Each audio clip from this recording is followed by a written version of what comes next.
نحمده ونصلي على رسوله الكريم أما بعد فأعوذ بالله من الشيطان الرجيم بسم الله الرحمن الرحيم رب اشرح لي صدري ويسر لي أمري واحلل عقدة من لساني يفقهوا قولي۔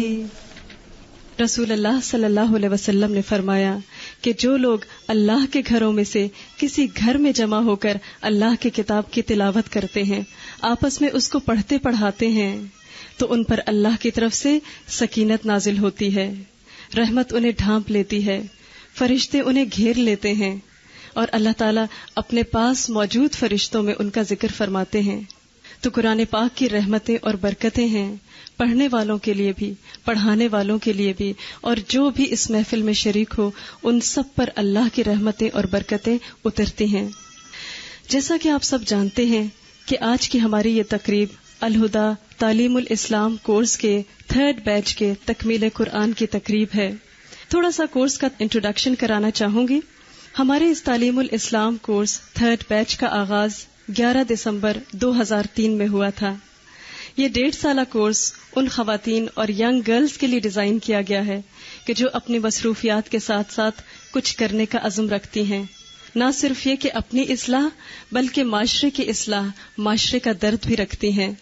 تو قرآن کا وہ سفر جو 11 دسمبر 2003 میں شروع ہوا تھا، آج اللہ کے فضل و کرم سے اپنے اختتام کو پہنچ رہا ہے۔ ہم اپنے پروگرام کا آغاز کرتے ہیں۔ سب سے پہلے تو میں ہماری جو ریجنل کوآرڈینیٹر ہیں سعدیہ بخاری، ان سے میں درخواست کروں گی کہ وہ آئیں اور استاذہ محترم ڈاکٹر فرحت ہاشمی نے اس خوشی کے موقع پر کینیڈا سے جو پیغام ہم سب کے لیے بھیجا ہے وہ ہمیں پڑھ کر سنائیں۔ بسم اللہ الرحمن الرحیم۔ My dear students, Assalamu alaikum wa rahmatullahi wa barakatuhu. I hope and pray that you are in the best state of iman and health and striving with utmost sincerity in Allah's way, benefiting others around you.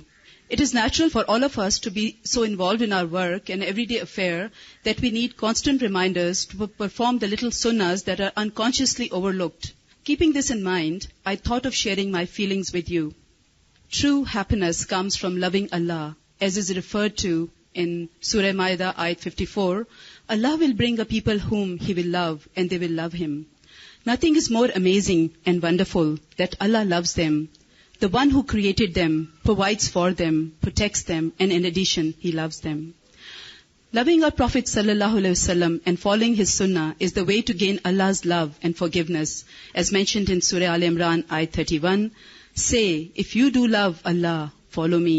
Allah will love you and forgive you your sins, for Allah is oft forgiving and most merciful. A prayer. If we claim to love Allah and His Prophet, then we should demonstrate this by consistently applying little sunnahs in our practical lives. One such sunnah that I would like to draw your attention to is Salatul Duha. Why should we offer this prayer? Is it needed? Not only is it an expression of our love for the Prophet sallallahu alaihi wasallam, but a source of great benefit in dunya and akhirah. Above all, we have been promised the company of our beloved Prophet sallallahu alaihi wasallam in Jannat. Seek Allah's blessings. Hazrat Anas Raziyallahu Ta'ala Anhu narrates, the Prophet sallallahu alaihi wasallam said, the person who offers the Fajr prayers in congregation, then he sits down and remembers Allah subhanahu wa ta'ala till sunrise, and then he offers 2 rakat prayers, his reward is equal to the reward of Hajj and Umrah. The narrator adds, the Holy Prophet sallallahu alaihi wasallam said, a complete Hajj and Umrah. Narrated Abu Darda Raziyallahu Ta'ala Anhu and Abu Dahr Raziyallahu Ta'ala Anhu that the Holy Prophet sallallahu alaihi wasallam said, Allah subhanahu wa ta'ala declared, O son of Adam, offer 4 rakas in the beginning of the day. I will suffice you for all the works of the day. Remember, we are all in dire need of Allah's help and guidance in all our work, for easing our tasks and keeping our niyat pure. In the above ahadith, Allah subhanahu wa ta'ala is reassuring us of this. Hence, we should do our utmost to adopt this sunnah and reap its blessings. Stop and reflect. Often we neglect this prayer due to our busy schedule, trying to be helpful, solving others' problems and coping with our own. In so doing, we not only leave a sunnah, but miss out on the barakat and success in our work. It is understandable that many of us leave home early to reach work on time. So one should either pray on the way to work, in the car or bus, as is supported by the hadith that our Prophet ﷺ would pray nafil whilst on the move. Or one can pray soon after one reaches, before starting work or attending class. Take a moment. Do we have a few minutes to spare in our busy schedule to remember Allah subhanahu wa ta'ala? When Zayd bin Arqam radhiyallahu ta'ala anhu saw some people offering the Salatul Duha, he said, are the people unaware of better time of reading this prayer?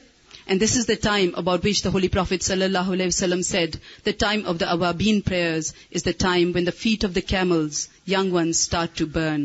It will not take more than 5 to 10 minutes for this prayer. Besides, there is ample time from about 15 minutes after sunrise till just before midday, 11:30 a.m.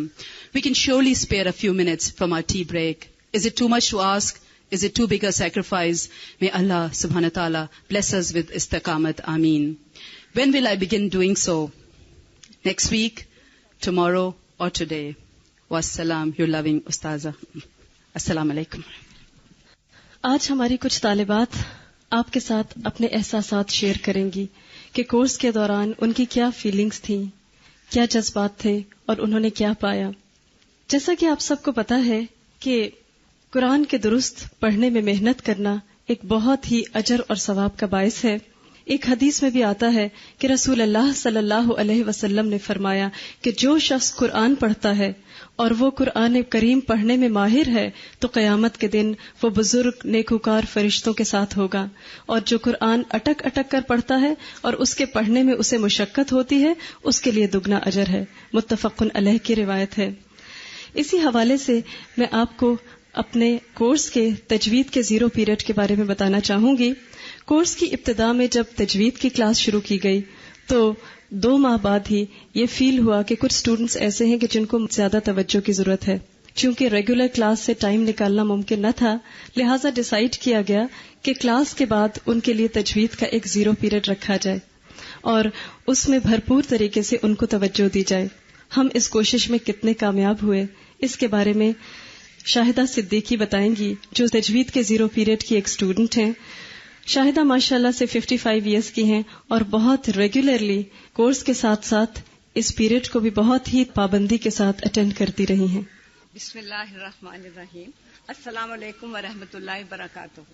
جیسے باجی نے بتایا کہ 11 دسمبر 2003 کو ہماری regular classes شروع ہوئی. کچھ ہی عرصہ کے بعد پتہ چلا کہ 0 پیریڈ شروع ہونے والا ہے، جو کہ چھٹی کے فوراً بعد شروع ہوگا. ہمیں گمان گزرا کہ ہو سکتا ہے کہ یہ پیریڈ جس کا نام 0 ہے یہ آپس میں مل بیٹھ کر گپ شپ لگانے کا ہو یا پھر تھوڑی بہت تھکان دور کرنے کا. خیر تھوڑے ہی عرصے کے بعد یہ پیریڈ شروع ہو گیا تو یوں لگا کہ ایک کمرے میں چند لڑکیاں چلی جاتی تھی اور کمرے کا دروازہ بند ہو جاتا تھا. ہم اس گنگن میں رہے کہ کچھ پتا چلے کہ آخر اندر ہوتا کیا ہے. باہر سے بہت کوشش کی کہ پتا چلے، کبھی کھڑکی سے جھانکنے کی کوشش کی، کبھی اس سے، لیکن کچھ پتا نہ چلا. 1-2 دن کے بعد ہمت کی اور سوچا کہ جا کے دیکھا جائے کہ آخر اندر ہوتا کیا ہے. ایک دن ہمت کر کے اندر داخل ہوئی تو دیکھا کہ 2 ٹیچرز جو ہیں کچھ لڑکیوں کا گروپ بنائے ان کے پاس بیٹھی قرآن کا سبق پڑھا جا رہا ہے. وہاں پر ہمیں بھی اشارہ ہوا، ہم بھی جا کے ٹیچر کے پاس بیٹھ گئے. سورت ناس کا سبق چل رہا تھا. انہوں نے ہم سے پڑھنے کو کہا. جب ہم نے سورت شروع کی تو اتنی غلطیاں کہ جس کا تصور بھی ممکن نہ تھا. میں تو آج تک یہ سمجھتی آ رہی تھی کہ میں کچھ ٹھیک ہی پڑھ لیتی ہوں، لیکن اس دن پتا چلا کہ ہم کتنے پانی میں ہیں. پھر اس کے بعد میں نے پکا عہد کر لیا اور اپنے لیے اس پیریڈ کو لازم کر لیا. پہلے تو یہ پیریڈ 15 منٹ کا ہوتا تھا، تو 15 منٹ کا اپنے گھر والوں کو 15 منٹ کا ڈاج دینا کوئی آسان ہی بات ہوتی ہے، آدمی ایسے ہی گپ شپ لگا دیتا ہے. لیکن آہستہ آہستہ یہ پیریڈ گھنٹہ اور گھنٹے سے اوپر بھی رہنے لگا. گھر والے پوچھتے تھے کہ بھائی آپ کو اتنی دیر کیوں ہوتی ہے؟ تو میں انہیں کہتی تھی کہ بھائی میرا پیریڈ ہی اتنے بجے ختم ہوتا ہے، میری کلاس ہی اتنے بجے ختم ہوتی ہے. خیر ہم نے اس پیریڈ کو پکا اپنے اوپر لازم کر لیا. تو یہ ہماری ٹیچرز کی محبت اور محنت کا نتیجہ یہ ہوا کہ انہوں نے بڑی بڑی ضرب المثال جو لوگوں نے بنا رکھی ہیں ان کو بھی جھوٹ کر دیا. یہ جو کہتے ہیں نا کہ 7 سال کی عادتیں 70 سال تک نہیں جاتی، تو مجھ جیسے 55 ایئرس بلکہ اوپر ہوتے ہوئے بھی انہوں نے مجھ پہ اتنی محنت کی کہ آج میں خود کو یہ کہہ سکتی ہوں کہ مجھے بھی کچھ مخارج کی سمجھ میں آنے لگا ہے اور میں کچھ بول سکتی ہوں صحیح طرح سے. مجھے اس پہ ابھی اور بہت محنت کرنی ہے.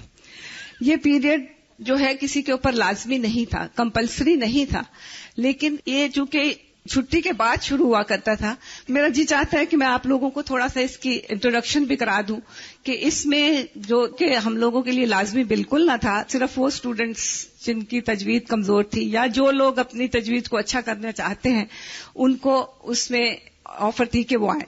نہ صرف ان کو یہ آفر تھی بلکہ بہت دن کے بعد مجھے یہ پتا چلا کہ باہر سے بھی لوگ آرام سے آ کے اس میں آتے ہیں اور اپنی تجوید کا سبق لیتے ہیں اور چلے جاتے ہیں.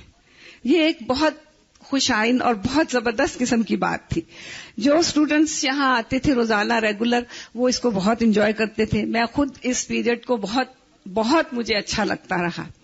پھر اس میں ایک اور بات جو بہت زبردست تھی کہ اس میں پیئرنگ کر دیتی تھی ہماری ٹیچرز، اور اس میں اتنی ریویژن کرواتی تھی کہ مجھ جیسے جو بڈھے لوگ ہیں نا ان کو بھی صحیح پڑھنے پہ مجبور کر دیتی تھی. پھر اس کے بعد ایک اور بڑی زبردست بات کہ اس میں ڈیلی ورک شیٹ ایک قسم کی بنائی ہوئی تھی. ڈیلی آپ کی غلطیاں پوائنٹ آؤٹ کی جاتی تھی، ہر مہینے اس کی شیٹ بنتی تھی. پھر ہر سیمسٹر پہ یہ اعمال نامے ہم لوگوں کے ہاتھ تھما دیے جاتے تھے. یہ تو ہمارے اس 0 پیریڈ کی تھی. ویسے تو یہ ہے کہ اس میں بولنا چاہوں تو میں بہت کچھ بڑی دیر تک کہہ سکتی ہوں، لیکن میرا بڑا دل چاہتا ہے کہ میں روبی باجی سے یہ کہوں کہ اس کو 0 پیریڈ کی جگہ ہیرو پیریڈ کہہ دیں تو زیادہ اچھا ہوگا. آخر میں اپنے اسٹاف، اپنے محترم اساتذہ اور انتظامیہ 7B الہدا کی پوری انتظامیہ کی بہت شکر گزار ہوں کہ انہوں نے بہترین ماحول بہت کم عرصے میں بہت اچھا بہت محنت سے ہم سب کو پڑھایا. شکریہ بہت بہت. السلام علیکم و رحمۃ اللہ وبرکاتہ. جی اب آتی ہیں عصمت سلطانہ. عصمت انڈین نیشنل ہیں اور دبئی سے یہاں کورس کرنے کے لیے آئی ہیں. انہیں ویزا کی بہت سی مشکلات کا سامنا کرنا پڑا، لیکن جب لگن سچی ہو تو مسائل حل ہو ہی جاتے ہیں. عصمت نے نہ صرف یہ کہ 1.5 سال میں قرآن پاک مکمل کیا، بلکہ حدیث میں ریاض الصالحین سے بھی فائدہ اٹھانے کا انہیں موقع ملا. تو قرآن نے کس طرح ان کے اندر شکر کے جذبات پیدا کیے، آئے انہی سے سنتے ہیں. السلام علیکم، میرا نام عصمت سلطانہ ہے اور میں حیدرآباد ڈیکن سے آئی ہوں. میرا گھرانہ ابوظہبی میں سیٹلڈ ہے. وہیں پر الہدا کا کرسپونڈنس کورس ہو رہا تھا. میری ممی نے اس کے اندر ایڈمیشن لیا تھا. اسی طرح مجھے کراچی الہدا کا پتہ چلا. کیونکہ یہاں میرا کوئی نہیں ہوتا تو میں اپنی مما کی فرینڈ کے ساتھ کراچی آئی اور میں نے ہاسٹل میں ایڈمیشن لے لیا. الحمدللہ اسی طرح میں نے یہ کورس جوائن کیا ہے. مما مجھے بہت زیادہ کہا کرتی تھی کہ تم اپنی عادتیں درست کر لو جب تک تم گھر میں ہو، لیکن میں کہا کرتی تھی نہیں مما، میں صرف گھر میں ہی کر رہی ہوں، میں نے یہ باہر نہیں کرنا. مما کہتی تھی نہیں، عادت ہوتی ہے، پتہ نہیں چلتا. جیسے ہم سب کے ساتھ ہی ہوتا ہے عموماً گھر میں کہ ہم نہیں ماننا چاہتے، لیکن ہاسٹل جب میں آئی تو مجھے پتہ چلا کہ واقعی میں عادت ہوتی ہے. وہاں پر جو بری عادتیں تھیں ہاسٹل میں بھی کتنے دن انسان بن سکتا ہے. وہی عادتیں ابھری تو پھر مما کی بہت زیادہ یاد آئی، اور اس کے بعد الحمدللہ جب احساس ہوا کہ واقعی میں یہ غلطیاں ہیں تو پھر اس کو اچھا کرنے کی کوشش کی. مجھے زیادہ کچھ پرابلم نہیں ہوتی تھی، لیکن یہ کہ مجھے اردو لکھنی نہیں آتی تھی. تو میرے فرینڈس نے ہاسٹل میں میری بہت زیادہ مدد کی. پہلے میں اپنی تفسیر ہندی اور انگلش میں لیا کرتی تھی، لیکن اب الحمدللہ میں اپنی تفسیر بھی اردو میں لیتی تھی. قرآن کا سفر میرا بہت زیادہ اچھا رہا، اتنا زیادہ اچھا کہ شاید میں الفاظ میں نہ بیان کر سکوں. قرآن اللہ تعالیٰ کا کلام ہے، اس ہستی کا جس نے ہمیں پیدا کیا، لیکن ہم بالکل نہیں جانتے کہ اللہ تعالیٰ ہم سے چاہتا کیا ہے. آخر کیوں ہمیں پیدا کیا، کیا ہمیں کرنا ہے، ہم نے واپس جانا ہے، یہ ہم سب مانتے ہیں، لیکن ہم یہ تک نہیں جانتے کہ ہم واپس جا کر کریں گے کیا، ہمارے ساتھ ہوگا کیا. اللہ تعالیٰ کا بہت بہت شکر ہے کہ اللہ تعالیٰ نے سمجھ عطا کی، اللہ تعالیٰ نے ہمارے ساتھ خیر کا معاملہ کیا، اللہ تعالیٰ نے ہمیں قرآن کی تعلیم عطا کی. اور اسی طرح قرآن کو سمجھنے کے لیے ہمیں حدیث کی ضرورت پڑی، اور جب حدیث کو پڑھا تو قرآن کے بعد اس سے زیادہ بہترین کلام کسی کو نہیں پایا. اور ریاض الصالحین جو ہم لوگ ہاسٹل میں کر رہے تھے اس سے ہمیں بہت زیادہ مدد ملی، کیونکہ ریاض الصالحین کا مطلب ہے نیک لوگوں کا باغ. اس کے اندر اتنی ساری خوبصورت حدیثیں جمع کی ہوئی ہیں، ہر حدیث پازیٹیو تھنکنگ کی طرف لے جاتی ہے. میری یہی گزارش ہے کہ جو حدیث کی افتتاح بھی کرنا چاہے، جو جاننا چاہے کہ حدیث کیا ہے، وہ ضرور اس کتاب کو پڑھے، کیونکہ بہت زیادہ خوبصورت کتاب ہے، تھنکنگ کو بہت پازیٹیو کرتی ہے. میرا چھوٹے بھائی نے حفظ کیا ہے اور اس نے دبئی میں حفظ کیا تھا. اس کو وہاں پر ہاسٹل میں ڈالا تھا تو اس نے حفظ تو اپنا مکمل کیا، لیکن ہم نے یہ جانا کہ اس کے ہاسٹل میں بھی اٹھتے بیٹھتے بہت مارا جاتا ہے، جیسے عموماً دینی اداروں میں ہوتا ہے. الحمدللہ اللہ کا لاکھ لاکھ شکر ہے کہ یہاں پر یہ تصور بھی نہیں میرا گزرا، نہ ہم نے کوئی ایسی بات کبھی سخت سنی. شاید اسی لیے لوگ دینی اداروں سے دور بھاگتے ہیں، دین سے دور بھاگتے ہیں، کہ وہ سمجھتے ہیں دین سخت ہے، لیکن دین سخت نہیں. ایک بار اس کی طرف آ کر دیکھیں تو پھر آپ کو پتہ چلے. میری اللہ تعالیٰ سے دعا ہے کہ اللہ تعالیٰ نے ہم میں سے جس کو اس قرآن کی تعلیم سے نوازا ہے، اللہ تعالیٰ ہم کو استقامت ہے، اور ان کو جس کو اللہ تعالیٰ نے ابھی تک نہیں نوازا تو اللہ تعالیٰ ان کے ساتھ بھلائی کا معاملہ کرے اور ان کو بھی اس دین کی تعلیم سے نوازے. السلام علیکم. قرآن پڑھنے پڑھانے کا اجر تو سبھی جانتے ہیں، مگر عمل میں تبدیلی علم کے بعد ہی پیدا ہوتی ہے. آپ کی محبت اور خلوص کے سب سے زیادہ حقدار آپ کے گھر والے ہیں. جیسا کہ ایک حدیث میں بھی آتا ہے کہ رسول اللہ صلی اللہ علیہ وسلم نے فرمایا، خیرکم خیرکم لأہلہ وأنا خیرکم لأہلی، کہ تم میں سب سے اچھے وہ ہیں کہ جو اپنے گھر والوں کے ساتھ اچھے ہیں، اور میں تم سب سے زیادہ اپنے گھر والوں کے ساتھ اچھا ہوں. تو فریدہ فصیح سے سنتے ہیں کہ قرآن نے ان کے رویے میں اس حوالے سے کیا تبدیلی پیدا کی. جہاں تک میرا تعلق ہے قرآن سے، تو یہ نہیں تھا کہ میں نے اس کو پہلی مرتبہ لیا، بلکہ کافی عرصے سے میں قرآن ناظرہ پڑھاتی آئی تھی. لیکن اس کی اہمیت، اس کی جامعیت، اس کی گہرائی، اس کے اندر کیا کچھ ہے، ان سب سے بے بہرا تھی. یہ نہیں تھا کہ مجھے اس سے محبت نہیں تھی، لیکن جو قدر آج مجھے آئی ہے، جو اللہ کی معرفت، جو محبت اور جو توکل آیا ہے اللہ پر، اس سے پہلے نہیں تھا. قرآن تو روز ہی میرے ہاتھوں میں رہتا، لیکن میرے اندر روشنی اب آئی ہے اس قرآن کو سمجھنے کے بعد. میں تو معمول کے مطابق اس کو پڑھایا کرتی تھی، بہت عام سی لڑکی اور عام سی خواہشات ہوا کرتی تھی میری. میں چونکہ زیادہ تر وقت باہر رہا کرتی تھی، صبح کالج جاتی تھی اور شام کو قرآن ناظرہ پڑھایا کرتی تھی، تو میں باہر والوں کو بہت زیادہ اہمیت دیا کرتی تھی. گھر والوں کو میں نے بالکل نظر انداز کیا ہوا تھا. گھر والے میری زیادہ دوستیوں اور ان کے ساتھ ہر وقت گھومنے پھرنے کی عادات سے بیزار رہتے، اور میں تھی اپنی موج مستیوں میں مگن. ہر وقت دوستوں کے ساتھ سیر و تفریح کرنا، گھنٹوں فون پر باتیں کرنا، سینکڑوں لڑکیوں کی برتھ ڈیز مجھے یاد ہوا کرتی تھی. لیکن الحمدللہ اس کورس نے مجھے وہ روشنی دی ہے کہ میں ان تمام چیزوں میں اب اعتدال میں آ گئی ہوں. کورس میں ایڈمیشن لینے سے پہلے میں کافی بیمار ہو گئی تھی، تو مزید چڑچڑی اور نخرے والی ہو گئی. رب کا اتنا بڑا احسان ہے کہ مجھ ناچیز کو اس قرآن کو پڑھنے کا موقع دیا. اس نے ہر قدم پر میری جس طرح رہنمائی کی ہے، دنیا کی اور کوئی چیز کر ہی نہیں سکتی تھی. اس قرآن کو پڑھتے وقت مجھے اتنا مزہ آیا، کیونکہ میری بہن بھی میرے ساتھ ہوا کرتی تھی، تو گھر جا کر روز ہی ہم دونوں میں مقابلہ رہتا. وہ کہتی تھی جو کچھ میں نے پڑھا ہے میں بتاؤں گی، اور میں کہتی تھی کہ جو کچھ میں نے پڑھا ہے میں بتاؤں گی. ہر وقت نیکیوں میں ایک سبقت سی لگی رہتی. الحمدللہ اب اعتدال آتا جا رہا ہے ہر معاملے میں، اور گھر والے بھی اب کافی حد تک خوش ہیں. میں نے اپنی والدہ سے پوچھا کہ آپ مجھے بتائیں کہ قرآن پڑھنے کے بعد مجھ میں کیا تبدیلی آئی ہے، کیونکہ آپ کے گھر والے آپ کو زیادہ بہتر طور پہ جانتے ہیں.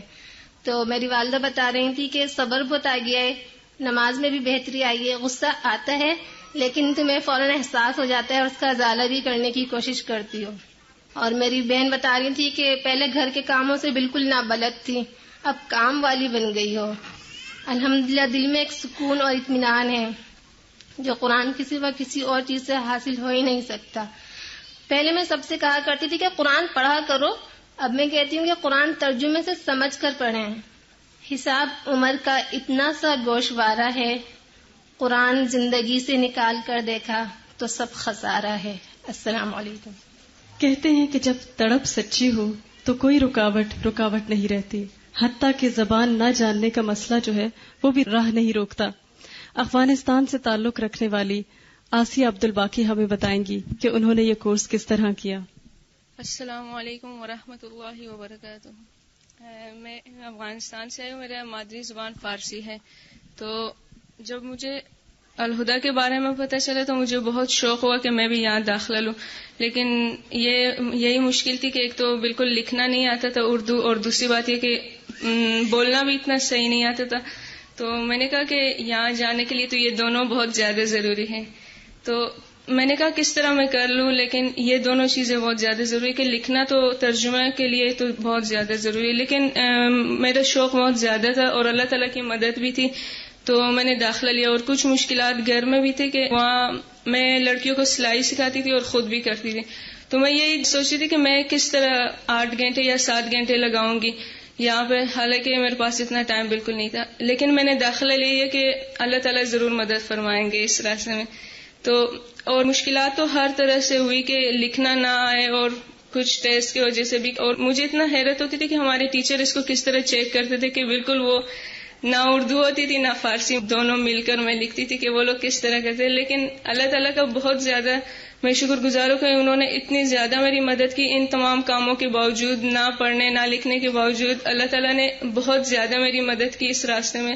اور جب میں نے سورہ جمعہ پڑھی تو میرے حوصلہ اور زیادہ ہوا کہ قرآن پاک کو تو اللہ تعالیٰ نے جو دیے آپ صلی اللہ علیہ وسلم کو، وہ بھی امی تھے اور امی لوگوں میں بھیجے، تو وہ کس طرح ان کو دیے. تو یہی کہ اللہ تعالیٰ اخلاص اور نیت دیکھتے، یہ نہیں دیکھتے کہ کون پڑھا ہوا ہے یا نہیں. اور دین کے راستے میں یہ کوئی وہ نہیں کہ آپ کے قرآن کے لیے ضروری ہے پڑھنا لکھنا. اور میں سب سے یہی چاہوں گی کہ اگر آپ اللہ تعالیٰ کی طرف 1 قدم بڑھائیں گے تو اللہ تعالیٰ آپ کی طرف 10 قدم بڑھائیں گے. اتنے مشکلات کے باوجود بھی آج میرا قرآن پاک الحمدللہ ختم ہوا ہے. جزاک اللہ خیر. ہر وہ دل جو تڑپ رکھتا ہے کسی نہ کسی طرح اس قرآن سے جڑ ہی جاتا ہے. سمیرا دادا نے MBA کیا، اس کے بعد جاب کرتی رہیں. یہ بتائیں گے کہ کس طرح زندگی میں سب کچھ ہونے کے باوجود ایک تشنگی سی تھی اور قرآن نے کس طرح اس ایمٹینس کو فل کر دیا. السلام علیکم ورحمۃ اللہ وبرکاتہ. جب روبی باجی نے مجھے قرآن کی طرف آنے کے بارے میں کچھ بولنے کو کہا تو شروع میں تو مجھے کچھ سمجھ نہیں آ رہا تھا کہ میں کیا بولوں. I felt that my life was very ordinary. ایسا نہیں تھا کہ میں نے کبھی قرآن نہیں پڑھا یا کبھی نماز نہیں پڑھی، الحمدللہ میں نے وہ سب کچھ کیا، لیکن پھر بھی زندگی میں ایک ایمٹینس سی تھی. I got to go to the best of schools, got good grades, got a place at a good university. MBA مکمل کرنے کے بعد ایک اچھی جاب بھی مل گئی. So far, so good. Professional life ایک الگ ایکسپیرئنس تھا. بہت سیکھنے کو ملا، بہت تعریف ملی کام پہ، لیکن I never felt a real happiness for that appreciation. Professional life کچھ ایسی تھی کہ at work you were so busy meeting deadlines and at home you were so tired you wouldn't want to move a finger. اسی دوران میری ایک دوست نے الہدا جوائن کیا and she had also gone through a similar work experience. And مجھے سمجھ نہیں آ رہا تھا کہ میں اتنا بڑا اسٹیپ لے لوں، اپنی جاب چھوڑ دوں، ریزائن کر لوں اور الہدا جوائن کر لوں، اسپیشلی جب کہ یہاں کے بارے میں اتنا نیگیٹو پروپیگینڈا تھا. خیر میں نے ہمت کی اور مجھے وہ دن اچھی طرح یاد ہے جب میں اپنا نام رجسٹر کرانے آئی تھی. ایک سمندر تھا سفید اسکارفز کا اور مجھے سمجھ نہیں آ رہا تھا کہ میں کس سمندر میں چھلانگ لگا رہی ہوں. اور لوگ کہتے ہیں کہ قرآن بہت مشکل ہے، especially so if you have joined late. I joined late, لیکن الحمدللہ مجھے ایسا فیل ہوتا ہے کہ جیسے کسی نے میرا ہاتھ تھام لیا ہے اور سکھا تو کوئی اور رہا ہے، یاد کوئی اور کرا رہا ہے، اور میں نے صرف شوق کا اظہار کیا ہے. آخر میں یہ کہنا چاہوں گی کہ it's one thing seeing that the Quran is a miracle and an entirely different thing feeling it. السلام علیکم ورحمۃ اللہ وبرکاتہ. سائمہ کرنی ہماری ان سٹوڈنٹس میں سے ہیں کہ جنہوں نے کورس کے دوران ہی کنسیو کیا تھا. بہت پابندی سے آتی رہیں لیکن 7th منتھ میں ان کا مس کیریج ہو گیا. اس وقت ان کے جو احساسات تھے وہ سائمہ ہمارے ساتھ آج شیئر کریں گی.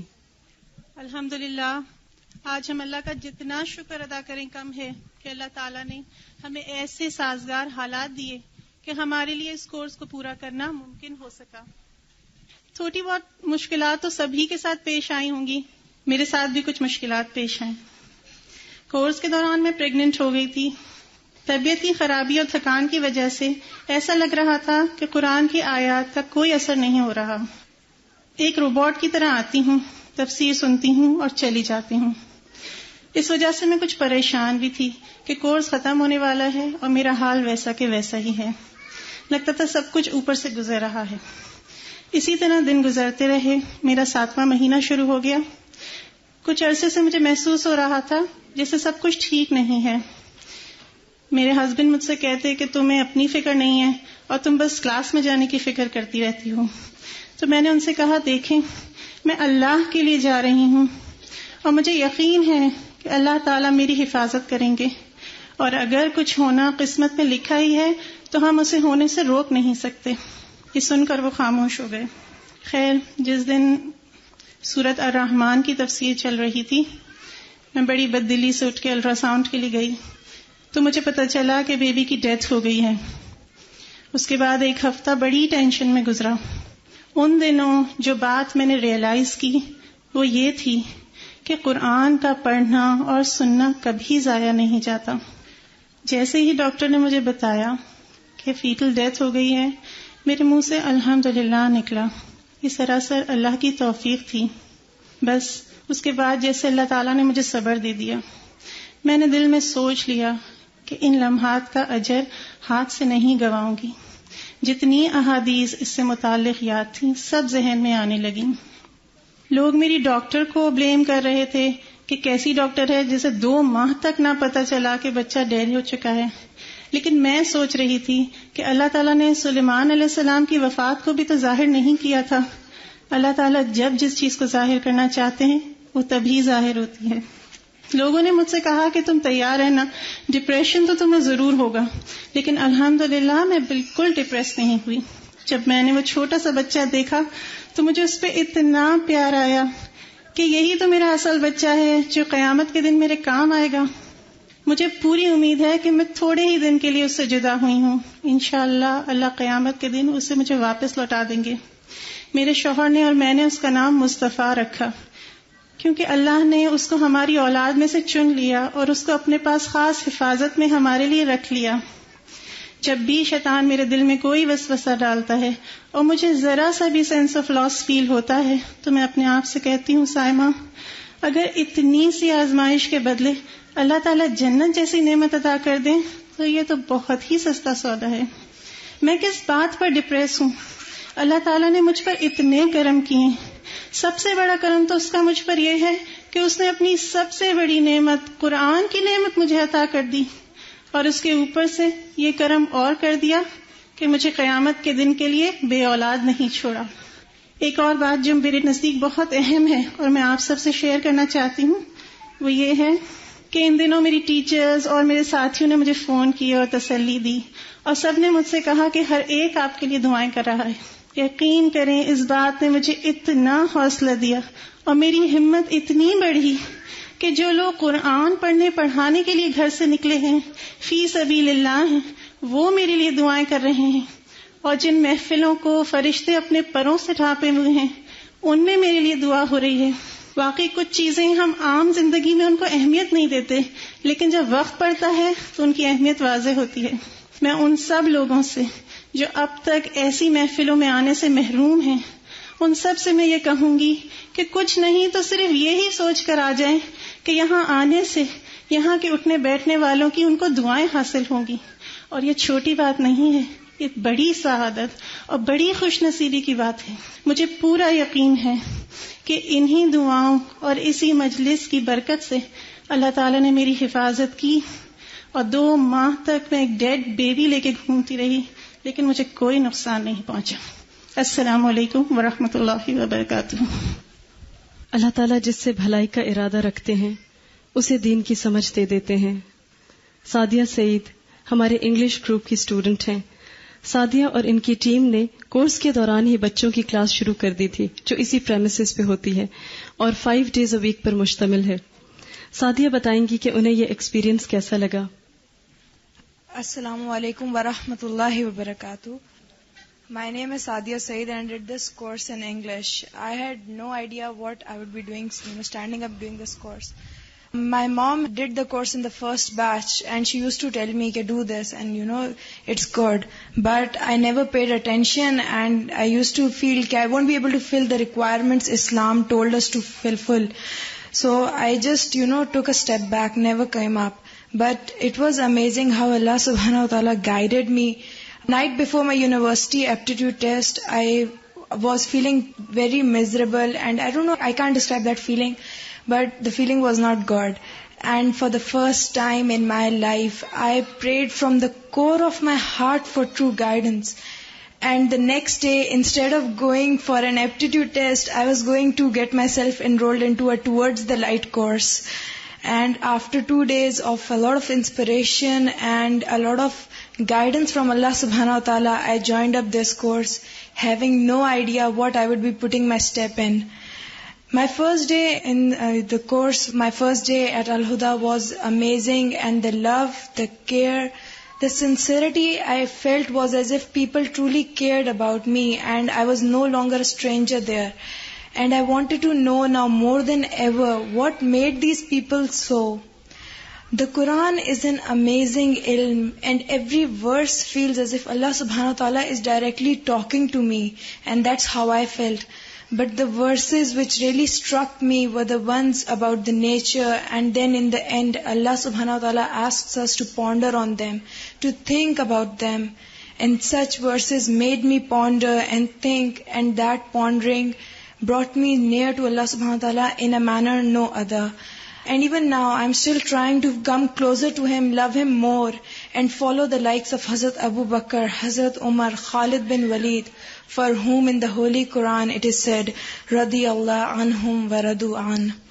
A new Islam opened for me during this course, and this course is just the beginning, because this course has opened up a new thirst for me for knowledge of more Quran and Hadith. May Allah subhanahu wa ta'ala help me in my quest and always be there for me and guide us all, as without His will and His help we cannot be guided. As said in the Holy Quran, Yudillu man yasha'u wa yahdi man yasha'u. So indeed Allah leads astray whoever He wills, and He guides whoever He wills. During this course, Allah subhanahu wa ta'ala gave me the chance to conduct a course by the name of Blooming Flowers for small children.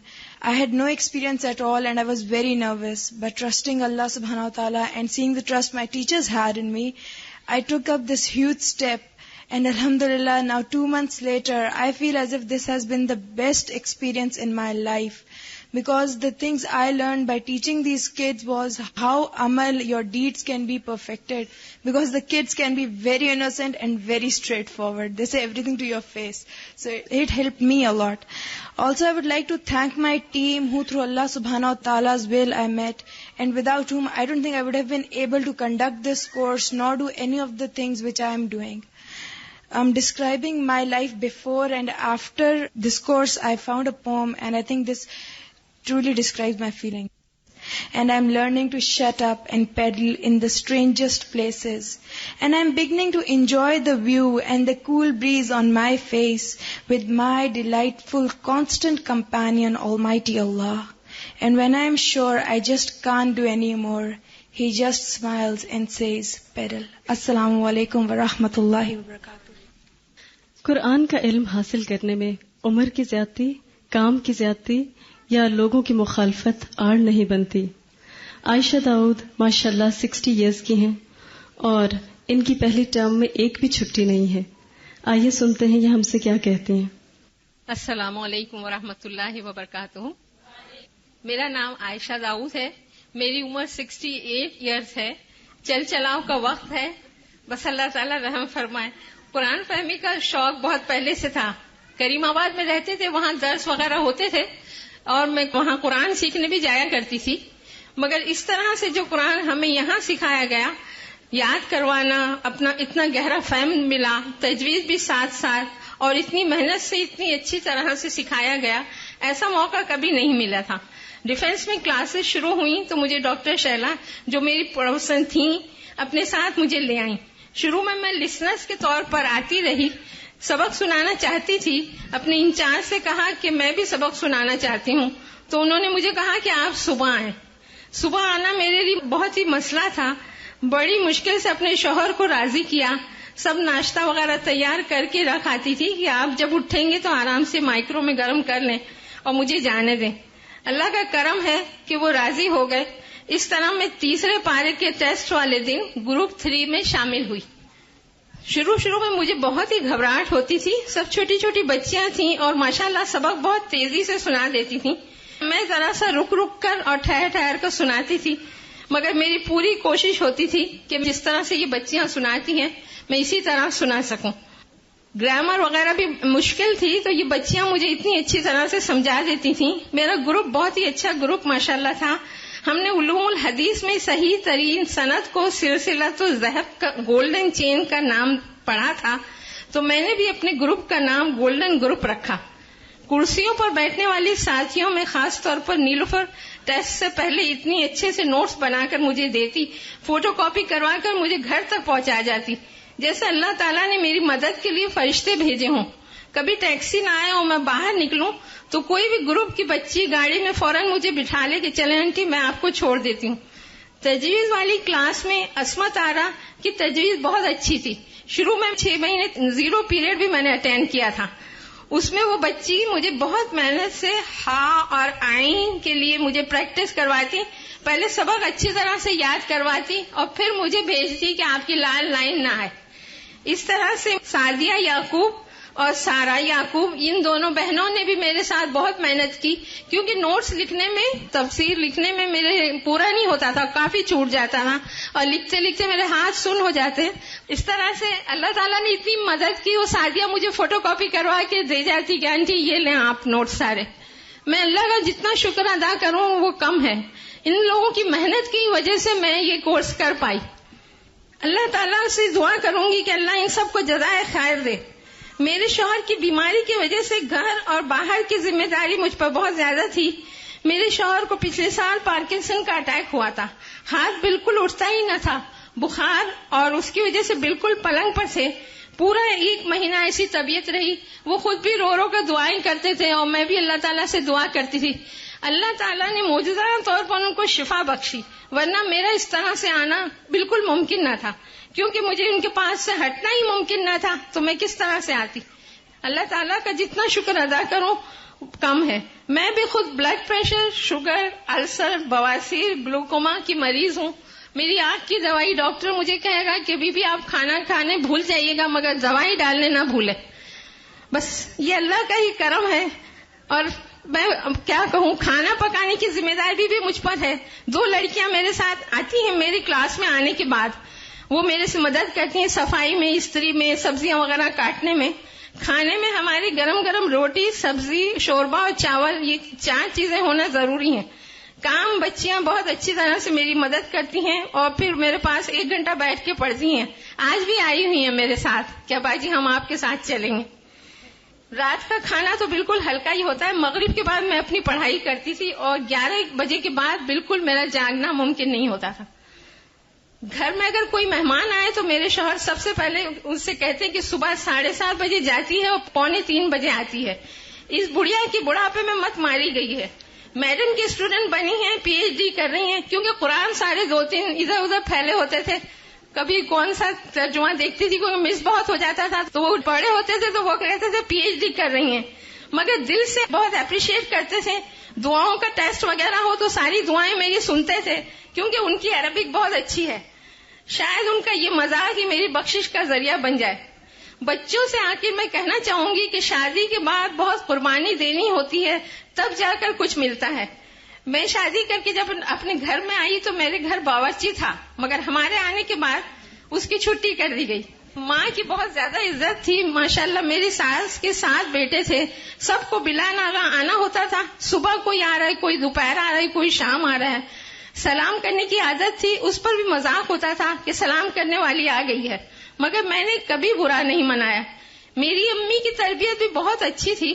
وہ مجھے پیاز آلو بالکل بڑے چھلکے نہیں اتارنے دیتی تھی. بچپن میں تو میں ناراض ہوتے تھے کہ امی یہ کیا ہے، مگر اب احساس ہوتا ہے کہ اناج وغیرہ کو بالکل ضائع نہیں ہونا چاہیے، ایک دانہ بھی گرنا نہیں چاہیے، پتیلے میں چاول بالکل چپکے ہوئے نہیں ہونے چاہیے. اس طرح کی عادتیں ہم لوگوں کی ایسی پڑی ماشاءاللہ کہ بالکل اناج ضائع نہیں ہوتا. پڑھے لکھے لوگ نہیں تھے مگر بہت سچے اور کھرے لوگ تھے. کچھ بھی پکے تو پہلے مسکین کا حصہ نکال کر پھر کھانا ٹیبل پر آتا تھا. آخر میں بچیوں سے درخواست کروں گی کہ مجھے مغفرت کی دعاؤں میں ضرور یاد رکھیں، کیونکہ میرے لیے دعائیں کرنے والا کوئی نہیں ہے. اللہ تعالیٰ سے عاجزانہ گزارش ہے کہ جس طرح ہم کلاس میں قرآن ادب کے ساتھ اے رب تیرا کلام سنتے تھے، ہم کو جنت میں بھی اسی طرح اپنے دیدار سے نوازنا.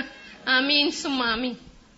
زاہدہ خالد ہمارے لسنرز گروپ کو ریپرزینٹ کر رہی ہیں، جو ہمارا بہت اسپیشل گروپ ہے اور بہت باقاعدگی سے آتی رہی ہیں، ٹیسٹ دیتی رہی ہیں اور ماشاءاللہ والنٹیئر ورک میں بھی ہمیشہ آگے ہوتی ہیں. ان سے ان کی فیلنگ سنتے ہیں. آج ماشاءاللہ بچیوں کو دیکھ کر بہت رشک آتا ہے. اپنے لیے تو یہ اللہ کا بہت بڑا احسان اور فضل سمجھتی ہوں کہ تکمیل قرآن کے ساتھ یہاں کھڑی ہوں. وہ گزرے ہوئے وقت کا پچھتاوا بھی ہے. میں سیکنڈ بیچ کے آخر میں بڑی باقاعدگی سے الہدیٰ تفسیر سننے جاتی تھی. کافی لوگوں نے کہنا کہ اتنی باقاعدگی سے آتی ہو تم کورس کیوں نہیں کر لیتی. میرا ایک ہی جواب ہوتا کہ میرا مقصد تو قرآن سن کر عمل میں لانا ہے. دعا کرو اللہ تعالیٰ مجھے عمل کی توفیق دے. گو مجھے یہ بھی یقین تھا کہ مجھے تو ترجمہ یاد ہونا نہیں. یادداشت کا یہ عالم ہے کہ گھر میں الماری کھول کر کھڑی ہوتی ہوں تو سوچتی ہوں کیا لینے آئی ہوں. لیکن پھر غیر محسوس طور پر میرا بھی دل چاہنے لگا کہ میں بھی کورس کر لوں. اللہ تعالیٰ نے تو میری کوشش دیکھنی ہے, کوشش تو کر دیکھوں. جب میں نے گھر میں اناؤنس کیا کہ میں کورس کرنے لگی ہوں تو کسی کو یقین نہ آیا کہ اس کی صفائی کا کیا ہوگا, اس کے پلانٹس کا کیا بنے گا. اخبار تو پڑھتی نہیں, سبق کیسے پڑھے گی.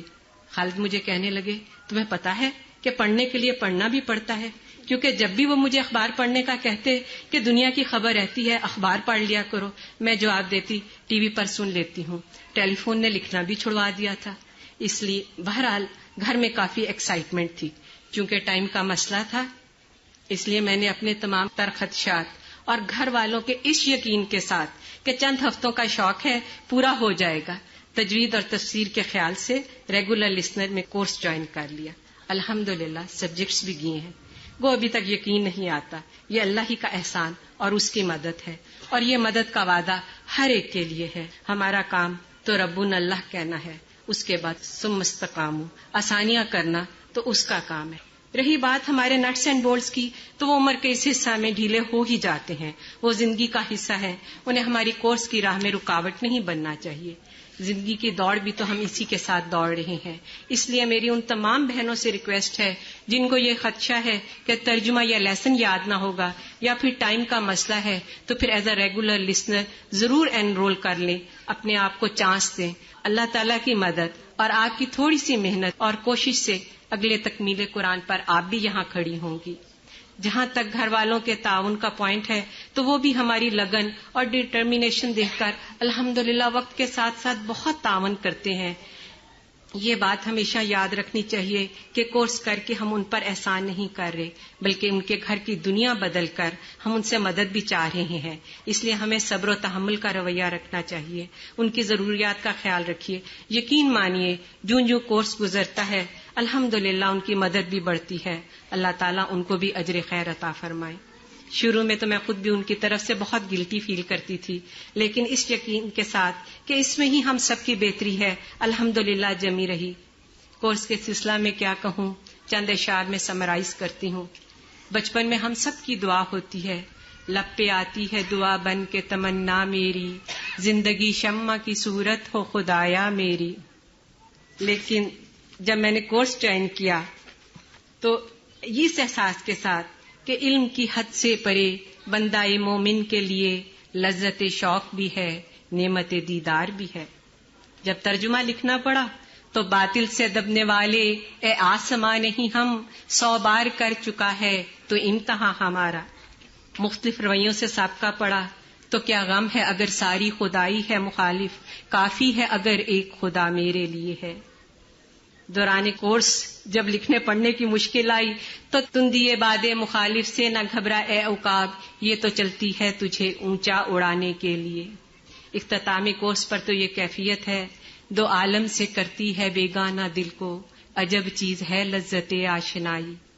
محروم تماشا کو پھر دیدہ بینا دے, دیکھا ہے جو کچھ میں نے اوروں کو بھی دکھلا دے.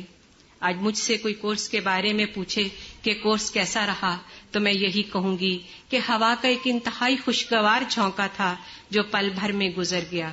میں بہت شکریہ ادا کرنا چاہوں گی اپنے سب استادوں کا اور ان سب کا جو بھی اس کورس کے سلسلہ میں کسی نہ کسی صورت میں انوالو رہا, اور ان محترم ہستیوں کا جنہوں نے اس ادارے کی بنیاد رکھ کر دن رات کی انتھک محنت اور کوشش سے کورس کو ہمارے لیے پاسبل اور آسان بنایا.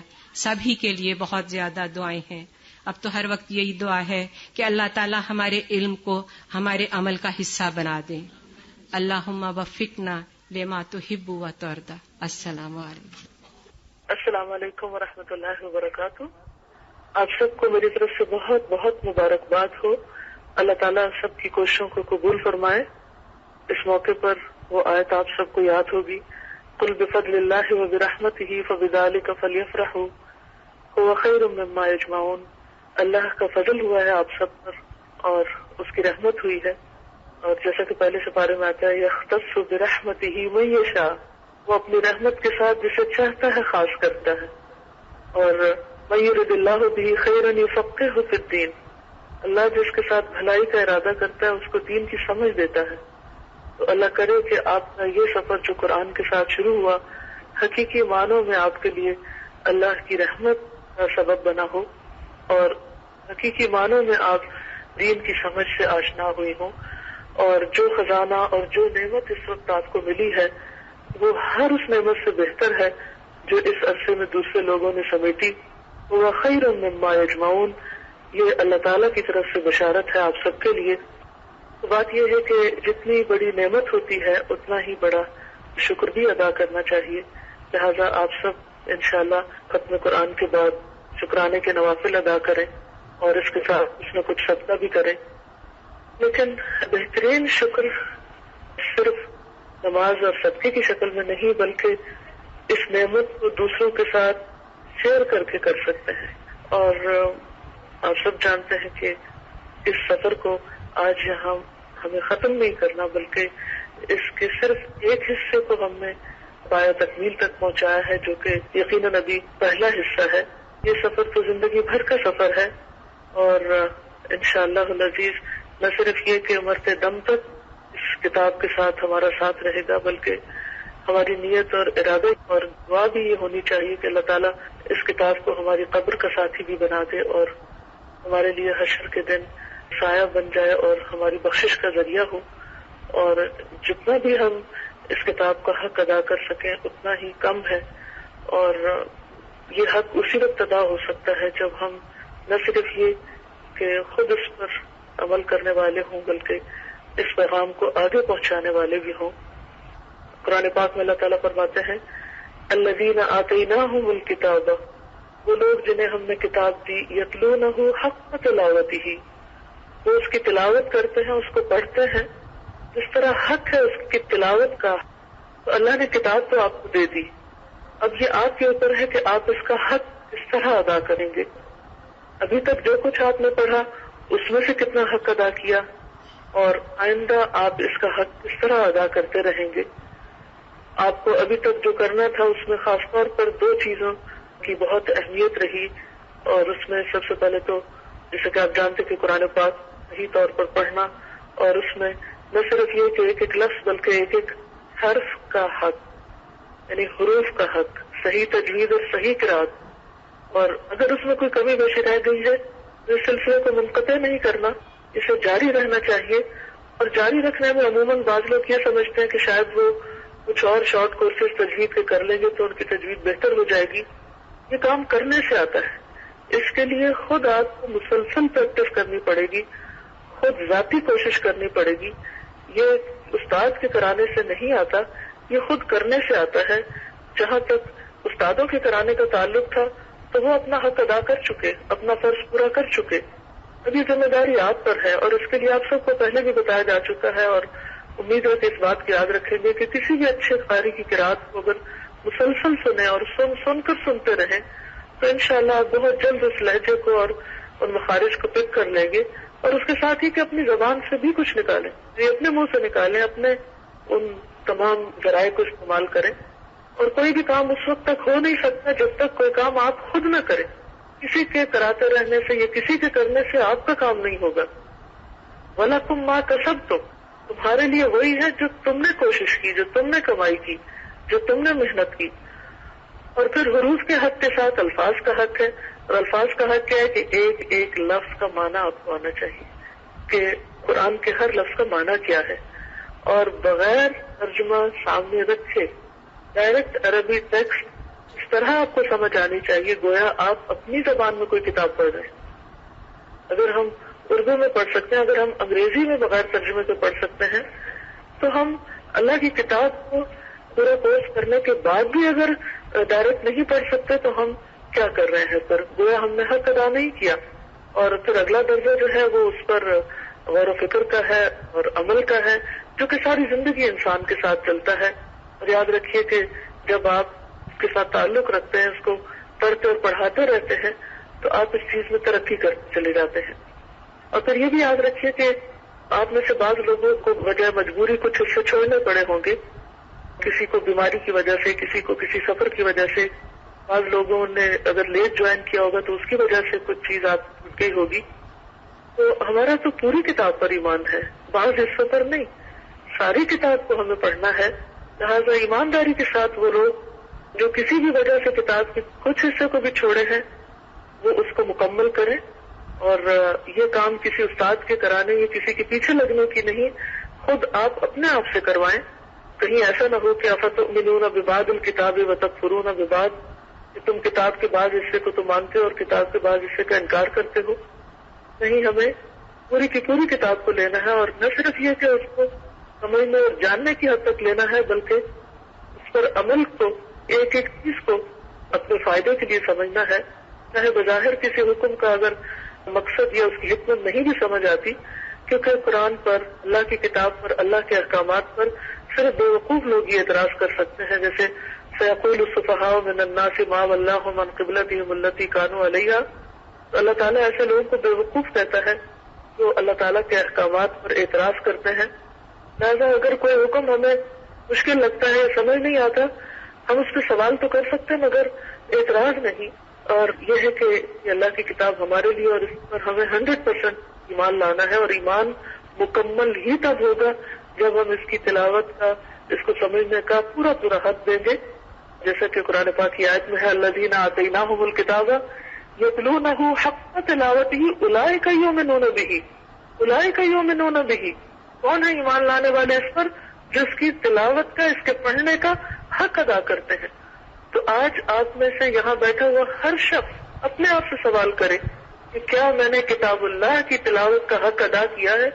اور اگر کچھ کمی رہ گئی ہے، کوتاہی رہ گئی ہے، یا کہیں بھی کوئی ایسی چیز ہوئی ہے، تو ہمیں اس کو پورا کرنا ہے. کوئی بھی عذر اور کوئی بھی بہانہ اس میں کام نہیں آئے گا، کیونکہ یہ ہمارے ایمان کا تقاضا ہے، ایمان کا مطالبہ. یہ کوئی معمولی سی بات نہیں ہے. قرآن پاک پڑھنا کوئی آپشنل چیز نہیں ہے. یہ کتاب کی تلاوت کرنا یا کتاب کو سمجھنا یہ کوئی چوائس کی بات نہیں ہے کہ اگر کوئی زندگی میں فرصت ملی، کبھی وقت ملا تو ہم اس کو پڑھ لیں گے، سمجھ لیں گے. نہیں، جن لوگوں نے شروع نہیں کیا وہ اس کو شروع کریں، اور جو پڑھ چکے ہیں وہ بھی ایک دفعہ پڑھ کے بند نہ کر دیں، بلکہ اس کو مزید سیکھنے اور سمجھنے اور یاد رکھنے کی کوششیں زندگی بھر جاری رکھیں. اس کے طریقے مختلف ہو سکتے ہیں، لیکن کسی بھی صورت میں ہم اس سے منہ نہیں موڑ سکتے. ورنہ ہمارا حال بھی خدا نخواستہ اہل کتاب کی طرح نہ ہو، جن کے بارے میں اللہ تعالیٰ فرماتے ہیں کہ نبذ فریق من الذین اوتوا الکتاب کتاب اللہ وراء ظہورہم کأنہم لا یعلمون. جو ان میں سے ایک گروہ نے جنہیں کتاب دی گئی، انہوں نے اللہ کی کتاب کو اپنی پیٹھ پیچھے پھینک دیا، یعنی بھول بھلا گئے، اس کو بس ایک طرف بند کر کے رکھ دیا. اور ان کا کتاب کے ساتھ رویہ کیا ہوا؟ کأنہم لا یعلمون، وہ دوبارہ ایسے ہو گئے جیسے وہ جانتے ہی نہ تھے. تو خدا نہ خواستہ آپ میں سے کوئی شخص اللہ کی کتاب پڑھ کر ایسا نہ ہو جائے کہ گویا اس نے پڑھا ہی نہیں اس کو، وہ اس کو جانتا ہی نہیں. کتاب آپ سے مانوس ہوئی، آپ کتاب سے مانوس ہوئے، اور یہ سفر مستقل جاری رہنا چاہیے. اس تعارف میں اور اس پہچان میں اضافہ ہونا چاہیے، اس محبت اور اس دوستی کا حق ادا ہونا چاہیے، نہ کہ آپ کچھ عرصے کے بعد قرآن سے اجنبی ہو جائیں اور لا تعلق ہو جائیں. پھر اس سے بڑی اور کوئی بھی انسان کی بدبختی نہیں ہو سکتی کہ اللہ تعالیٰ اس کو دنیا کی ساری نعمتوں سے بڑی نعمت عطا کرے اور وہ اسی کو چھوڑ دے اور اسی کو بھول جائے. اور پھر یہ ہے کہ کتاب صرف علم کی حد تک اور صرف پڑھنے کی حد تک ہمارے ساتھ نہ رہے، بلکہ اس پر عمل بھی ہمارے لیے ضروری ہے، اور یہ کہ یہ ہماری شخصیت میں ڈھل جائے. آپ کو معلوم ہے کہ رسول اللہ صلی اللہ علیہ وسلم کے بارے میں حضرت عائشہ نے فرمایا تھا کہ کان خلقہ القرآن، آپ کا اخلاق قرآن ہی تھا، آپ چلتا پھرتا قرآن تھے. تو یہی چیز ہمارے اندر بھی آنی چاہیے، تبھی ہم اس رسول کی پیروی کا حق بھی ادا کر سکتے ہیں، جس کے بارے میں آتا ہے کہ لقد کان لکم فی رسول اللہ اسوۃ حسنہ. تو رسول اللہ صلی اللہ علیہ وسلم قرآن کی عملی تفسیر تھے. آپ کی زندگی ہمارے لیے نمونہ ہے، تو وہ اسی شکل میں کہ آپ نے قرآن کی تبیین کی، یعنی اس کو بیان کیا، اس کو واضح کیا، عملی طور پہ کر کے دکھایا. تو ہمیں بھی اس پر عمل کر کے دکھانا ہے اور اسے ہمارے مزاج، ہماری شخصیت اور ہمارے پوری پرسنالٹی کا حصہ بننا چاہیے کہ ہم بھی چلتا پھرتا قرآن نظر آئے، لوگ ہزاروں کے مجمع میں پہچان جائے کہ ہاں یہ شخص قرآن پڑھا ہوا ہے. ہمارے طور طریقے، ہمارے رویے، ہماری گفتگو، ہمارا معاملہ، ہمارا چلنا پھرنا، اٹھنا بیٹھنا، ان سب چیزوں میں ایک فرق نظر آنا چاہیے. اور فرق کس طرح ہے جسے اللہ تعالیٰ نے بہت اچھے انداز میں بیان فرما دیا. صبغۃ اللہ ومن احسن من اللہ صبغہ، اللہ کا رنگ، اور اللہ کے رنگ سے اچھا رنگ اور کس کا ہو سکتا ہے. اور گویا دوسرے لفظوں میں سب سے خوبصورت رنگ اللہ کا رنگ ہے، اور یہ رنگ اسی پہ آ سکتا ہے جس کے اندر قرآن پر عمل ہو. اسی لیے فرمایا کہ ذالک الکتاب لا ریب فیہ ھدی للمتقین، یہ کتاب متقین کی ہدایت کے لیے ہے، یعنی جن کے دلوں کے اندر خدا کا خوف ہو. یعنی ظاہر کا رنگ جب آتا ہے جب دل میں خوف آتا ہے اللہ کا، اور اللہ کا خوف جو دل میں آتا ہے تو اس میں انسان کے اندر عاجزی پیدا ہوتی ہے. اس لیے سب قرآن پڑھنے والے، اس نعمت کو اٹھانے والے اپنے اندر انتہائی عاجزی پیدا کریں. اپنی ایگو اور انا اور تکبر اور اپنے آپ کو کچھ سمجھنا اور قرآن پڑھ کر اس غلط فہمی کا شکار ہو جانا کہ ہم بہت اہم شخصیت ہو گئے ہیں اور ہم بہت بڑے لوگ بن گئے ہیں، یا ہم اب دوسروں کے مقابلے میں بڑے نیک ہو گئے ہیں یا بہت امپورٹنٹ ہو گئے ہیں. تو ایسی کوئی چیز ہمارے اندر، ہمارے رویے میں نہیں آنی چاہیے، کیونکہ بنیادی طور پر اللہ سبحانہ تعالیٰ نے اگر ہمیں ایک نعمت دی ہے تو وہ اس لیے تاکہ اس کا رنگ ہم پر غالب ہو اور دل کے اندر اس کا اثر ہو، اور پھر وہ ہمارے ظاہر کے رویے میں بھی آئے اور حقیقی عاجزی ہمارے اندر ہو. اور یہ اسی صورت ہو سکتی ہے کہ جب بلا من اسلم وجہہ للہ، جو اپنا آپ اللہ کے حوالے کر دے. قرآن پڑھ کر سب سے پہلی چیز جو آپ کے اندر آنی چاہیے وہ حقیقی عاجزی. ہمارے اندر اس علم کا کوئی تکبر نہ ہو، ہم کبھی لوگوں سے خود کو بڑا یا بہتر نہ سمجھیں، اور اس نعمت کے پانے پر حقیقی شکر، اور ہمیشہ اپنی غلطیوں پر نظر رہے اور دوسروں کی خوبیوں پر نظر رہے. اور یہ اسی صورت میں ہو سکتا ہے جب بلا من اسلم وجہہ للہ وہو محسن فلہ اجرہ عند ربہ ولا خوف علیہم ولا هم يحزنون، کہ جس نے اپنا آپ اللہ کے سپرد کر دیا، اپنی ذات یعنی اپنی ہستی بتا کر اپنی نہیں رکھی، اپنے رب کے حوالے کر دی. اور پھر اس کے رویے میں لازمی طور پر کیا آیا؟ احسان. وہ محسن، اور محسن کون ہوتا ہے؟ جو حق سے بڑھ کر دوسروں کو دینے والا ہو، جو اختلاف کے وقت، ناراضگی کے وقت، شکایت کے وقت، دوسروں کی زیادتی کے وقت بھی خوبصورت رویہ اختیار کرنے والا ہو. اور ہم بار بار اس چیز کو بھول جاتے ہیں اور ہمیں بار بار اپنے آپ کو اس چیز کو یاد دہانی کرانے کی ضرورت ہے. لہذا جو شخص اپنے رب سے اجر کی امید رکھتے ہوئے یہ کام کرے گا تو اس کا رب بہترین اجر سے اس کو نوازے گا. فلہ اجرہ عند ربہ ولا خوف علیہم ولا هم يحزنون. ایسے لوگ ہر خوف اور غم سے آزاد ہو جائیں گے. دنیا میں بھی انسان ایک خاص اطمینان اور ایک خاص سکون پاتا ہے، اور آخرت میں بھی. ورنہ زندگی تو ہے ہی امتحان. اب دیکھیے کہ قرآن پاک میں آدم علیہ السلام کا ذکر آتا ہے. سب سے پہلے جو واقعہ آتا ہے اس میں آدم علیہ السلام کو آزمایا گیا جنت میں پھل کے ذریعے. پھر اس کے بعد بنی اسرائیل کا ذکر آتا ہے تو بنی اسرائیل کو گائے ذبح کرنے کا حکم دے کر آزمایا گیا. ابراہیم علیہ السلام کا ذکر آتا ہے، ان کو چند کلمات کے ساتھ آزمایا گیا. پھر امت وسط کا ذکر آتا ہے تو امت وسط کا امتحان لیا گیا کہ وہ قبلے کی تبدیلی کو کس طرح قبول کرتے ہیں. تو پورے قرآن میں ہمیں بار بار یہ واقعات ملتے ہیں. تو ہم سب انسانوں کی زندگی اصل میں ہے ہی امتحان کی زندگی. ہم اس دنیا میں سب کے سب ایک امتحان میں ہیں، اور اس امتحان میں ہمارے سامنے نمونے موجود ہیں کہ اگر ایک قوم امتحان میں پوری نہیں اترتی تو اس کا انجام کیا ہوتا ہے. اور ابراہیم علیہ السلام اگر اللہ کے ڈالے ہوئے امتحانوں میں پورے اترتے ہیں تو ان کا نتیجہ کیا نکلتا ہے اور انہیں دنیا اور آخرت میں کس طرح کی بھلائی نصیب ہوتی ہے. اور آج بحیثیت امت وسط، بحیثیت مسلمان کے انفرادی طور پر، اجتماعی طور پر، ہم سب کو اس بات کو یاد رکھنا چاہیے کہ ہم ایک بہت بڑے امتحان سے گزر رہے ہیں، دنیاوی اعتبار سے بھی اور اللہ کی نگاہ میں بھی. اور اس امتحان میں کامیابی اسی وقت ہو سکتی ہے جب ہم اپنی زندگی کے مقصد کو جانیں اور ایک انفرادی حیثیت کے بھی، انڈیویجول کے بھی، اور بحیثیت ایک قوم کے بھی یا ایک امت کے بھی، کہ ہمیں اللہ نے بھیجا کس لیے، ہمیں پیدا کیوں کیا، امت وسط میں ہمیں کیوں شمار کیا، اور اتنا بڑا اعزاز اور اتنا بڑا انعام ہم پر کیوں کیا، تاکہ ہم اپنی ذمہ داری کو نبھائیں. اور اس وقت ہمارا کوئی بھی کام قابل قبول نہیں، ہماری کوئی بھی کوشش اور کوئی بھی کارنامے دنیا میں قابل قبول نہیں جب تک کہ ہم اپنی اصل ذمہ داری کو پورا نہ کریں. اور بحیثیت ایک انسان کے اللہ کی عبادت اور اللہ کی ذات کو سب سے بڑھ کر اہم رکھنا، اور بحیثیت امت مسلمہ کے ایک فرد کے ہمیں اللہ کے پیغام کو دنیا کے ہر فرد تک پہنچانا ہے. اور جیسا کہ آپ جانتے ہیں کہ الہدا کا موٹو یہی ہے کہ قرآن سب کے لیے. کہ یہ کام کیسے ہوگا؟ یہ صرف آرزو اور تمناؤں سے نہیں ہوگا، یہ اسی وقت ہوگا جب آپ میں سے ایک ایک شخص اس کام میں اور اس مشن میں شریک ہوگا اپنی ساری صلاحیتوں کے ساتھ جو بھی اللہ نے اس کو دے رکھا ہے، اور تبھی ہم آخرت میں سرخرو ہو سکتے ہیں. اور ہمارے ذمہ داری اس وقت اقوام عالم کے سامنے اللہ کے پیغام کو پہنچانا ہے.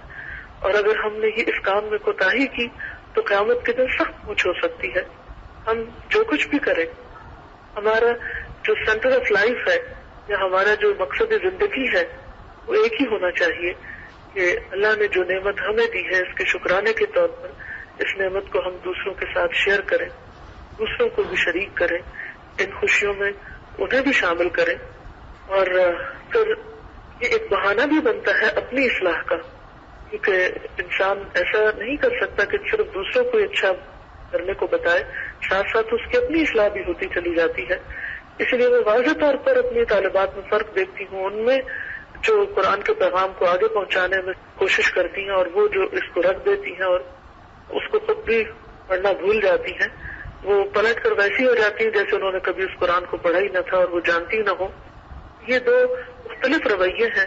اب اس وقت آپ ایک ایسے کنارے پر کھڑے ہیں کہ آپ کو ایک راستہ چننا ہے، یا تو آپ ان لوگوں کا راستہ چنیں کہ جو اہل قرآن کہلاتے ہیں اور اللہ کے خاص بندے ہیں، جیسے کہ ایک حدیث میں آتا ہے کہ اللہ کے کچھ خاص بندے اور اس کے اہل ہیں. جب پوچھا گیا کہ وہ کون، تو آپ نے فرمایا قرآن والے لوگ. یا تو آپ کو اس گروہ میں شامل ہونا ہے، اور یا پھر آپ بنی اسرائیل کی طرح اس گروہ میں شامل ہوں کہ کانہم لا یعلمون، گویا وہ اس کتاب کو جانتے ہی نہ ہوں کہ یہ بھی کوئی اہم چیز ہے.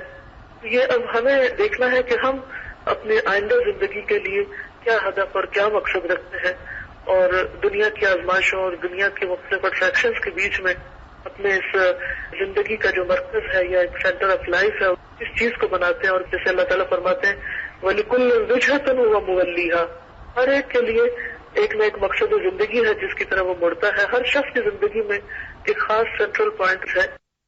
اب ہمارا جو مقصد زندگی ہے اس کے لیے محنت نہیں کریں گے، کام نہیں کریں گے، ہمارے سامنے کوئی ٹارگٹ نہیں ہوگا، تو ہم بات بات پہ بھول جائیں گے، اور وہ بھولنا پھر ہمیں کہاں پہنچائے گا یہ ہم سب جانتے ہیں. اور آخری بات یہ ہے کہ ہم قرآن پڑھنے کے بعد اگر کچھ بنے یا نظر آئے تو اس کو ایک لفظ میں آپ بیان کر سکتے ہیں، اور وہ ہے ربانی. اللہ سبحانہ وتعالیٰ فرماتے ہیں وَلَٰكِن كُونُوا رَبَّانِيِّينَ بِمَا كُنتُمْ تُعَلِّمُونَ الْكِتَابَ وَبِمَا كُنتُمْ تَدْرُسُونَ، لیکن ہو جاؤ یا بن جاؤ ربانی، اللہ والے، رب العالمین کے بندے، رب کے ساتھ مضبوط تعلق قائم کرنے والے. کیونکہ تم کتاب پڑھتے اور پڑھاتے تھے. تو جو پڑھانے والے ہیں ان کو بھی ربانی بننا ہے، اور جو پڑھنے والے ہیں ان کو بھی. گویا قرآن کے پڑھنے اور پڑھانے کا مقصد ایک ہی ہے، اور وہ کیا ہے؟ یہ قرآن کو آگے لوگوں تک پہنچانے اور لوگوں تک پھیلانے کا مقصد بھی ایک ہی ہے، اور غرض ایک ہی ہے کہ لوگ اپنے خالق کے وفادار بن جائے. اگر ہم دیکھیں تو اسلام نام ہی توحید کا ہے. ایک اللہ ہماری زندگی میں سب سے اہم اور سب سے بڑھ کر ہو جائے. اللہ کی ذات اور اللہ تعالیٰ کے احکامات اور اللہ سے تعلق جو ہے وہ ہر چیز سے زیادہ اہم اور پرائرٹی والا ہو. اور یہ ہے کہ ہم چونکہ آئے بھی اسی کی طرف سے اور جانا بھی اسی کے پاس ہے، ہماری زندگی اور موت اس کے ہاتھ میں ہے، اور ہمارا مستقبل اور ہمارا انجام اسی سے وابستہ ہے. لہذا اگر کوئی شخص اپنے رب سے تعلق قائم کر لیتا ہے اور مضبوط تعلق اس کا قائم ہو جاتا ہے تو یہی اس کی خوش قسمتی کی علامت ہے. اور اگر کوئی اس محاذ پر ناکام ہو جاتا ہے تو یہی اس کی زندگی کی سب سے بڑی ناکامی ہے. اللہ تعالیٰ ہمیں اس سے بچائے. اور اب اس اختتام کے موقع پر قرآن پاک کی وہ آیات اذا جاء نصر اللہ والفتح ورأیت الناس يدخلون فی دین اللہ افواجا، جتنے بھی ذمہ دار ہیں وہ سارے کے سارے خاص تسبیح کریں. فسبح بحمد ربک واستغفرہ، استغفار اور تسبیح. جتنے بھی آپ میں سے ٹیچرز ہیں، انچارجز ہیں، ذمہ دار ہیں، وہ اس موقع کی مناسبت سے جبکہ آپ کے پاس بہت سارے لوگ آپ خوشی میں آج شریک ہونے کو آئے ہیں، کثرت سے استغفار اور تسبیح کریں. اور اس کے ساتھ ساتھ جب فارغ ہو کام سے فَإِذَا فَرَغْتَ فَانْصَبْ وَإِلَىٰ رَبِّكَ فَارْغَب، اپنے رب کی طرف رغبت کریں، رجوع کریں، اور اللہ کرے کہ ہمارا شمار قرآن والوں میں ہو قیامت کے دن، اور ہم سچے اور مخلص مومن بن جائیں. قرآن کا یہ رنگ صرف ظاہری طور پر ایک خال کے طور پر ہمارے اوپر نہ ہو، بلکہ ہماری شخصیت کا حصہ بن جائے. پکا رنگ ہو جو کبھی نہ اترے. ورنہ تو اللہ نہ کرے کہ بہت سے منافق لوگ جو ہیں وہ بھی بظاہر بہت اچھے اخلاق کے اور بہت اچھی پرسنالٹی کے نظر آتے ہیں، جیسے کہ نبی صلی اللہ علیہ وسلم نے فرمایا کہ ایک وقت ایسا آئے گا کہ لوگوں میں سے بعض ایسے ہوں گے کہ وہ یقال للرجل ما عقله وما اظرفه وما اجلده وما في قلبه مثقال حبة خردل من ایمان. یہ بخاری کتاب الفتن کی روایت ہے. ایک آدمی کے بارے میں کہا جائے گا وہ کتنا زیادہ عقل مند ہے، کتنا زبردست ہے، حالانکہ اس کے دل میں رائی کے دانے برابر ایمان نہ ہوگا. یعنی بظاہر اس کی پرسنالٹی بہت ہی خوبصورت، بہت اچھی باتیں کرنے والا اور بہت ہی خوبصورت طریقے سے بولنے والا اور بہت ہی اچھا اسٹائل اور بہت ہی زبردست قسم کی اس کی شخصیت کہ جو دوسروں کو امپریس کرے اور ان کو مروب کرے، لیکن حال کیا ہے کہ دل میں رائی کے دانے برابر ایمان نہیں. یہ سارا صرف اس میں خول اپنے اوپر چڑھایا ہوا اور ایک لبادہ اڑا ہوا ہے. تو ایسا خول اور لبادہ اللہ تعالیٰ ساری مخلوق کے سامنے اتار کے پھینکے گا اور اس شخص اصل حقیقت سامنے آئے گی اور انتہائی رسوا ہوگا. لہٰذا اس چیز سے بہت زیادہ بچنے کی ضرورت ہے کہ ہم دین کا خول اور لبادہ اپنے اوپر نہ چڑھائیں، بلکہ یہ دین ہمارے اندر گرو ہو اور ہمارے جسم کے رگ و ریشے میں ایک ایک حصے میں پھیلتا چلا جائے اور ہماری پوری شخصیت اس کے سانچے میں ڈھل جائے اور ہم اس کے ساتھ دنیا سے رخصت ہوں. قل ان صلاتي ونسكي ومحياي ومماتي لله رب العالمین. یہ میری نماز اور میری قربانی، میرا جینا اور میرا مرنا سب کچھ اللہ رب العالمین کے لیے ہو جائے. اسی کے نام پر ہم یہاں جمع ہوئے ہیں اور اسی کے نام پر الگ ہوں اور اسی راستے میں ہماری موت آئے اور اللہ تعالیٰ ہماری ان کوششوں کو قبول کرے. میں آپ کے تمام ٹیچرز اور جو بھی لوگ آپ کے ساتھ تعاون کرتے رہے ہیں اس سفر کو مکمل کرنے میں، ان سب کے لیے دعا گو ہوں.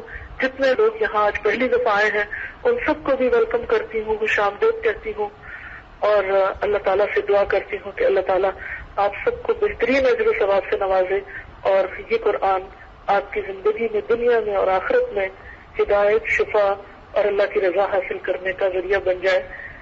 اس کے ساتھ ہی میں آپ سب سے اجازت چاہتی ہوں.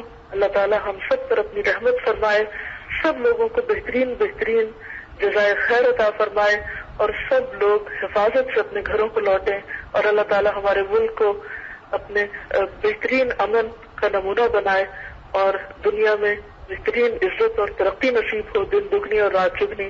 اللہ تعالیٰ ہم سب کو اپنی حفاظت میں رکھے اور ہمارا جینا مرنا اپنے لیے خالص کر لے. میری طرف سے آپ سب کو بہت بہت مبارکباد اور بہت بہت سلام. السلام علیکم ورحمۃ اللہ وبرکاتہ. محترم استاذہ کی اس نصیحت کے ساتھ ہی ہم اپنے پروگرام کا اختتام کرتے ہیں. وآخر دعوانا ان الحمد للہ رب العالمین. سبحانک اللہم وبحمدک نشہد ان لا الہ الا انت نستغفرک ونتوب الیک. السلام علیکم ورحمۃ اللہ وبرکاتہ. اعوذ باللہ من الشیطان الرجیم. بسم اللہ الرحمن الرحیم. قل بفضل الله وبرحمته فبذلك فليفرحوا هو خير مما يجمعون. قل بفضل الله وبرحمته فبذلك فليفرحوا هو خير مما يجمعون.